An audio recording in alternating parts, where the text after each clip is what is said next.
Tidak ada yang memberitahuku kalau di sini berangin sekali. Aku mungkin akan tersapu tanah sebelum sempat membersihkan semua jendela ini. Tidak apa-apa, Harper. Ingat, kamu melakukan ini demi Eren. Hanya sedikit kerja keras untuk saat ini. Tapi bayangkan saat luar biasa yang akan kamu alami di konser itu. Bayangkan, ya Tuhan, Eren dan dia? Tunggu dulu, mari kita mulai dari awal. Hai, aku Harper, fans berat boyband terhebat The Statics. Terutama rapper mereka, Eren. Aku berusia 18 tahun dan sedang mengambil jeda setahun untuk menemukan gairah sejatiku. Sejujurnya, aku tak begitu tertarik pada apapun. Satu-satunya hal yang membuatku merasa hidup saat ini adalah fangirling, mengikuti teman-teman laki-lakiku, konser, tour, dan lain-lain. Tapi setelah berbulan-bulan, aku benar-benar bangkrut.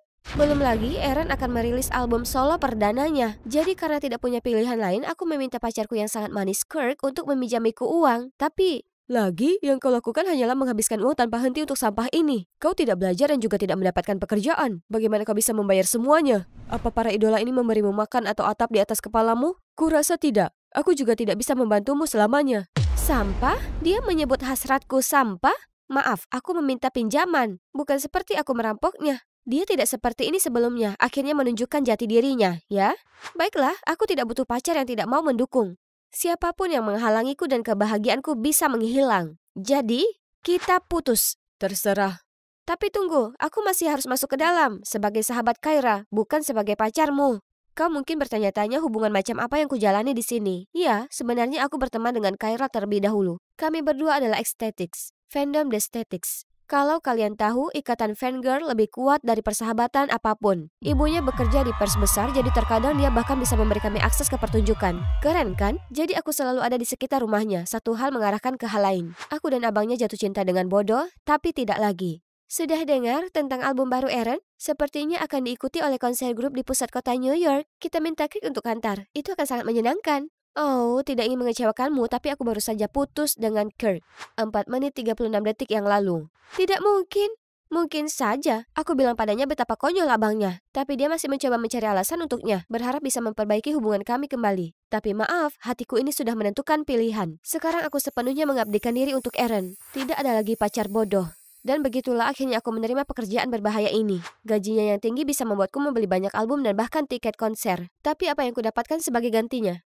Idola kesayanganku bergandengan tangan dengan penyanyi yang paling kubenci di dunia, Bianca. Eren dan Bianca bergegas ke jendela dan menyeretku masuk. Tolong jangan biarkan siapapun tahu ini. Kau mau apa? Tanda tangan? Tiket VIP? Tolonglah, kau mungkin tahu dua fandom kita seperti air dan minyak. Mereka sudah menentang kita dengan keras saat kolaborasi terakhir kali. Iya, tentu saja aku tahu, karena aku yang menentang mereka. Serius, apa yang Eren lihat dari gadis ini? Dia selalu mengatakan hal-hal kontroversial. Ketahuan berpacaran dengan semua pria di dunia, berpesta 24 jam, dan lagu-lagunya payah. Tapi, pikir-pikir lagi, tidak setiap hari dua selebritas terpanas berlutut di hadapanku seperti ini. Mungkin aku harus bertindak bijak. Apapun itu, ini kesempatan seumur hidup bagiku untuk melangkah ke dalam kehidupan Eren, ya kan? Oke, aku akan merahasiakannya dengan satu syarat. Izinkan aku menjadi manajer Bianca. Manajer Bianca? Siapa yang mencariku? Tunggu, siapa kau? Tapi dia bahkan tidak repot-repot menunggu jawabanku dan mulai menumpuk banyak barang untuk ditandatangani Bianca. Menjadi manajer bukanlah lelucon. Lihat, Will telah melakukan ini selama bertahun-tahun dan masih berjuang. Baiklah, lebih banyak alasan bagiku untuk turun tangan. Jadi aku berjalan menghampirinya untuk membantunya. Poster ini sedang. Lain kali biar aku yang urus. Percayalah, aku sudah merancang banyak hal untuk acara fans. Judul lagu kali ini bagus, tapi tanpa promosi yang bagus, jadinya jadi gagal. Aku sarankan membuat tantangan TikTok untuk promosi. Aku gadis seusia Bianca, aku lebih memahami dia dan para penggemarnya daripada kamu. Aku akan berguna, benar kan, teman-teman? Ya, tentu. Dia ada benarnya, Will. Kamu memang butuh asisten. Saat itu, Will mendapat panggilan telepon. Sepertinya mendesak. Setelah menutup telepon, dia menoleh padaku. Baiklah, memang benar aku kewalahan. Aku harus memeriksa barang di tempat sekarang. Tapi Bianca ada jadwal di stasiun radio dalam 1 jam. Bisa antar ke sana? Siap, laksanakan. Begitu saja, aku membantu Will dan bisa dibilang aku pada dasarnya adalah sub-manager Bianca. Hidup cukup manis. Aku bisa ikut pertunjukan gratis sambil mengawasi saingan cintaku. Aku benar-benar menikmati bermain dengan boneka baru. Apapun yang Bianca makan harus mendapat persetujuanku. Selamat tinggal taco dan burger yang lezat. Dia hanya diizinkan main HP pada waktu-waktu tertentu. Berhentilah mengirim pesan ke para cowok dan mulai bekerja dengan musikmu yang buruk, sayang. Kalau begitu suruh saja para cowok menyebalkan itu berhenti menggangguku. Bahkan tidurnya diatur dengan ketat hanya karena aku suka melihatnya menderita. Dan aku memastikan jadwalnya padat. Latihan vokal, latihan tari, syuting konten. Sis, kamu punya banyak hal yang harus dikerjakan. Tapi saat dia bekerja dengan The Statics, aku akan membiarkannya sedikit. Tapi itu tak berarti mereka berdua bisa bermesra-mesraan di bawah hidungku. Serius? Kalian seperti memohon untuk ditangkap. Pikirkan masa depanmu. Hubungan bodoh ini tidak akan berarti apa-apa saat karirmu diambang kegagalan. Ya kan? Aku akan menjadi manajer yang baik, benar kan? Namun aku sesekali melihat Liam, anggota Statics lainnya, terlalu banyak bicara dengan Bianca. Iya, asalkan itu bukan errandku, tapi aku tahu seseorang yang tidak akan menyukai ini, Kyra, karena Liam adalah biasnya. Aku rasa rumor itu benar, Liam adalah seorang playboy. Dan untuk mencegah Aaron melakukan hal yang sama, aku secara tidak sengaja mengatur jadwal Bianca agar 100% berbeda dengan Aaron, sehingga mereka tidak bisa bertemu. Namun, Bianca masih sering memintaku untuk memberinya hadiah. Dan yang mengejutkan, Aaron tidak terlalu kesal karena pacarnya tidak muncul. Aku rasa aku bisa membuatnya berada di level lain yang tidak bisa dilakukan Bianca. Kami segera banyak mengobrol dan bergaul juga. Dan dia benar-benar mengatakan tentang betapa tegangnya Bianca. Bagaimana beberapa kebiasaannya yang menyebalkan membuatnya jengkel. Dan bahwa bersamaku jauh lebih nyaman. Oh, kedengarannya seperti cinta yang memudar. Di sisi lain, Bianca sangat kesal karena mereka tetap tidak bisa berkencan di hari jadi mereka. Bukan aku, Aaron sendiri tidak ingin menemuinya dan membuat alasan tentang bagaimana paparazzi telah mengganggunya karena dia telah melakukannya dengan sangat baik. Tapi Bianca sudah muak dengan semua ini, dia ingin mengumumkannya ke publik. Aku mendengarnya berbicara dengan Aaron di telepon. Tidak, itu tidak akan terjadi, aku harus selangkah lebih maju.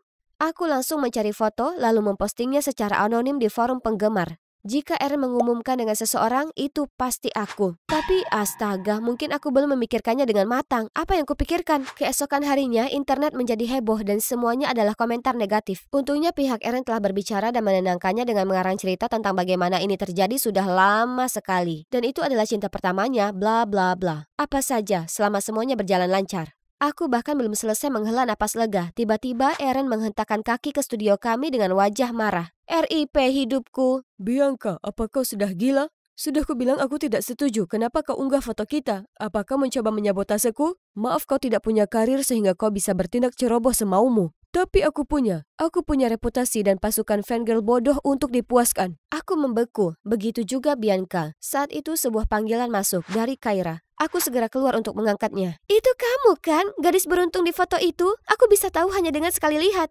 Terakhir kita bicara kau hanya menyebutkan melihat Bianca di kehidupan nyata atau semacamnya. Kapan Aaron muncul? Bagaimana bisa kau tidak memberitahuku? Aku tercengang, tidak tahu bagaimana menangani ini. Aku bilang ke Kyra untuk merahasiakannya. Dan kita akan bicara nanti. Oke, mengerti. Tapi tolong bantu aku bertemu Liamku ya. Apa? Tidak, percayalah dia hanya seorang pemain. Mereka semua begitu, lupakan dia. Jadi Kyra mengenaliku semudah itu. Tapi kenapa Aaron tidak? Dia bahkan mengira aku adalah pacarnya yang disebut Bianca. Foto itu juga diambil di balkon rahasia penthouse-nya yang dia bersumpah tidak pernah membawa siapapun ke sana sebelumnya. Karena terlalu banyak pikiran, aku berjalan ke tempatnya tetapi bertemu dengan Liam. Dia sedang berbicara dengan seorang gadis. Dia menyeka air matanya lalu pergi. Aku harus segera pergi. Tidak ingin main-main dengan pemain lain sekarang. Harper! Apa? Jangan khawatir, aku tidak akan memberitahu siapapun tentang pacarmu yang ke-400 itu. Benar, itu pacar yang ke-400, tapi bukan pacarku. Ternyata cewek itu juga korban Aaron si tukang patah hati, bukan Liam. Liam selalu jadi orang yang membersihkan kekacauannya, memastikan cewek-cewek itu baik-baik saja, dan tidak akan melakukan hal-hal yang merusak reputasi band. Mungkin itu sebabnya publik menjulukiku sebagai playboy. Aku selalu ketahuan bersama cewek-cewek yang patah hati. Dan sekarang kau. Apa maksudmu? Aku baik-baik saja. Ayolah, aku tahu kau juga terjerat dalam jalinan cinta Aaron. Maaf, aku seharusnya sudah memperingatkanmu. Aku sudah coba mengisyaratkannya pada Bianca, tapi cewek itu terlalu tergila-gila padanya. Aku merasa sangat bodoh karena mengira aku bisa menjalani fantasi menjadi cewek Aaron dengan mudah. Selama ini kami semua menempatkan Aaron di atas tumpuan, sementara membiarkan Liam dituduh melakukan semua hal yang tidak pernah dilakukannya. Melalui Liam, aku mengetahui The Statics sedang mengalami masalah. Aaron ingin meninggalkan grup karena menganggap mereka beban, dan lebih baik berkarir sendiri. Tapi yang lainnya tahu akan menghancurkan hati para penggemar. Jadi mereka berkompromi dengan membiarkan Aaron memiliki album solo sambil tetap bersama grup. Oh tidak, usir sebrengsek itu sekarang. Sebagai perwakilan X-Statics, aku dapat meyakinkanmu kalau kami tidak akan bersedih jika kami tahu betapa buruknya dia. Kami akan mengusirnya. Senang mendengarnya. Sekarang Bianca, apa kamu tahu cara terbaik untuk menyampaikan hal ini kepadanya? Sulit, tapi kebenaran yang buruk adalah satu-satunya cara. Jadi keesokan harinya kami pergi menemui Bianca bersama menceritakan kepadanya tentang betapa brengseknya Eren. Semua gadis yang pernah ditemuinya, semua omongan buruk tentangnya yang ia katakan, anehnya ia bisa menerimanya lebih baik dari yang kami kira. Terima kasih kalian berdua telah menjagaku. Aku tahu dia jahat, tapi kupikir aku bisa mengubahnya. Tapi kemarin saat dia marah padaku, aku sadar bahwa aku pantas mendapatkan yang lebih baik. Oh, Bianca yang malang, aku benar-benar berhutang banyak permintaan maaf padanya. Aku meminta Liam memberi kita waktu dan jujur padanya tentang semuanya. Tentang foto yang kuunggah, tentang bagaimana aku sengaja mengganggu hubungan mereka, tentang aturan-aturan bodohku hanya untuk mengalahkannya. Aku benar-benar minta maaf. Lagi pula aku hanya penggemar berat tukang halu. Aku benar-benar sedih mendengarnya, karena pada suatu saat aku menganggapmu sebagai teman, terutama aturan-aturanmu yang konyol. Itu sangat membantuku. Kau membuatku menjalani diet ketat, membantu mendapatkan jadwal tidur yang sehat, membuatku banyak berlatih, menjauhi ponselku, tidak main ponsel dan terobsesi dengan komentar yang penuh kebencian. Kamu telah membantuku menjadi idol yang lebih baik dan manusia yang lebih baik secara keseluruhan, meskipun itu tidak disengaja. Kamu benar-benar terlalu baik. Kenapa aku bisa menghabiskan waktu bertahun-tahun membencimu? Maaf, dan kurasa aku tidak seharusnya ada di sini lagi. Lebih baik aku kembali ke kehidupanku yang normal. Jaga dirimu, Bianca. Bianca memelukku erat dan berkata bahwa dia berharap aku masih datang ke konsernya minggu depan, karena dia akan bawakan tarian yang kami ciptakan bersama. Liam cukup baik untuk menemaniku ke konser Bianca. Aku tanya pada Claire apa dia ingin ikut, tapi dia malah kesal. Konser Bianca? Apakah masih jadi ekstatik, Harper? Dia musuh kita.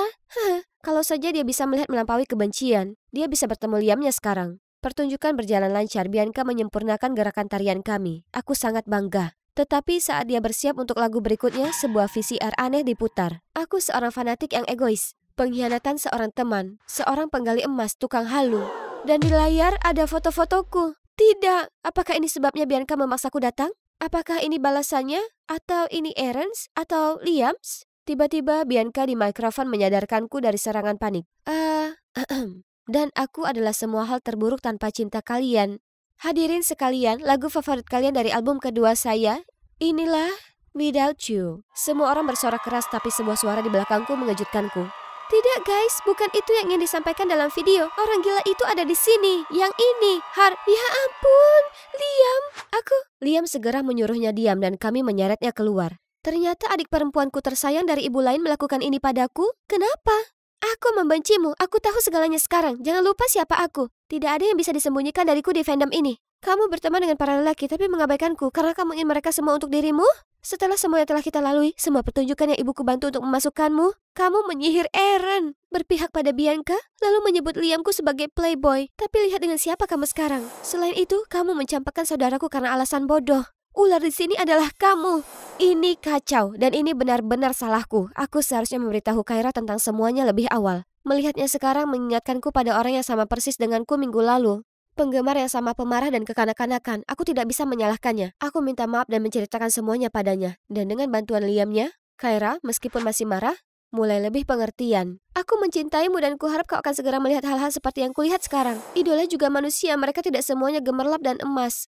Jadi kita tidak bisa mengharapkan mereka menjadi sempurna lalu menolak untuk melihat kesalahan mereka atau mengkritik hal-hal sepele hanya karena itu tidak sesuai harapan kita. Mari kita berdua menjadi ecstatics yang lebih baik mulai sekarang, oke? Sudah 6 bulan sejak saat itu, aku bisa bilang kalau semuanya pasti menjadi lebih baik sekarang. Ini adalah penampilan pertama The Ecstatics selama mereka berpisah dengan Eren setelah wajah aslinya terbongkar. Ya, itu akhirnya terjadi. Sekarang lihat, sepertinya penonton juga tidak keberatan membuang si pembuat onar itu. Dan biasanya aku di sini sebagai ecstatic, tapi tidak hari ini. Sekarang aku kerja paruh waktu sambil belajar untuk mendapatkan sertifikasi yang tepat dalam manajemen bakat. Aku menyadari aku menikmati bekerja dengan Bianca dan aku benar-benar memiliki bakat untuk itu. Jadi aku menjadikannya sebagai karir. Sekarang permisi, bolehkah aku mendapatkan manajerku kembali? Saatnya pertunjukan. Sampai jumpa.